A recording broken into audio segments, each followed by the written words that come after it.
Mark, chapter 13. As he was going out of the temple, one of his disciples said to him, "Teacher, look, what massive stones, what impressive buildings!" Jesus said to him, "Do you see these great buildings? Not one stone will be left upon another. All will be thrown down." While he was sitting on the Mount of Olives across from the temple, Peter, James, John, and Andrew asked him privately, "Tell us, when will these things happen? And what will be the sign when all these things are about to be accomplished?" Jesus told them, "Watch out that no one deceives you. Many will come in my name, saying, 'I am he,' and they will deceive many. When you hear of wars and rumors of wars, don't be alarmed. These things must take place, but it is not yet the end. For nation will rise up against nation, and kingdom against kingdom. There will be earthquakes in various places and famines. These are the beginning of birth pains. But you, be on your guard.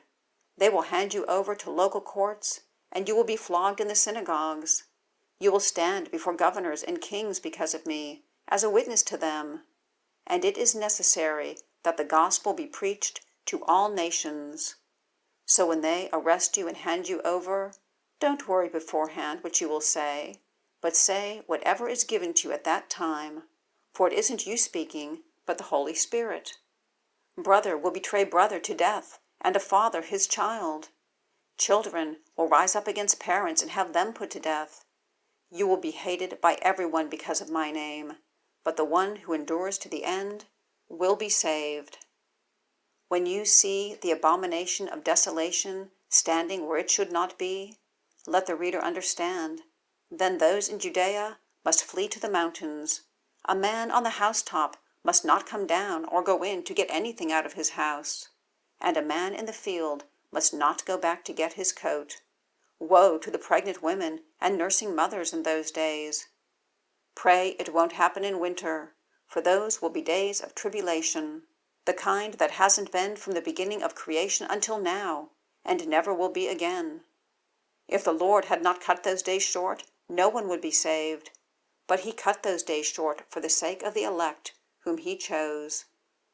Then if anyone tells you, 'See, here is the Messiah, see, there,' do not believe it, for false messiahs and false prophets will arise, and will perform signs and wonders to lead astray, if possible, the elect. And you must watch. I have told you everything in advance. But in those days after that tribulation, the sun will be darkened, and the moon will not shed its light. The stars will be falling from the sky, and the powers in the heavens will be shaken. Then they will see the Son of Man coming in the clouds with great power and glory. He will send out the angels and gather his elect from the four winds, from the ends of the earth to the ends of heaven. Learn this lesson from the fig tree. As soon as its branch becomes tender and sprouts leaves, you know that summer is near. In the same way, when you see these things happening, recognize that he is near, at the door. Truly I tell you, this generation will certainly not pass away until all these things take place. Heaven and earth will pass away, but my words will never pass away. Now concerning that day or hour, no one knows, neither the angels in heaven nor the Son, but only the Father. Watch, be alert, for you don't know when the time is coming. It is like a man on a journey who left his house, gave authority to his servants, gave each one his work, and commanded the doorkeeper to be alert. Therefore, be alert, since you don't know when the master of the house is coming, whether in the evening or at midnight, or at the crowing of the rooster, or early in the morning. Otherwise, when he comes suddenly, he might find you sleeping. And what I say to you, I say to everyone, be alert.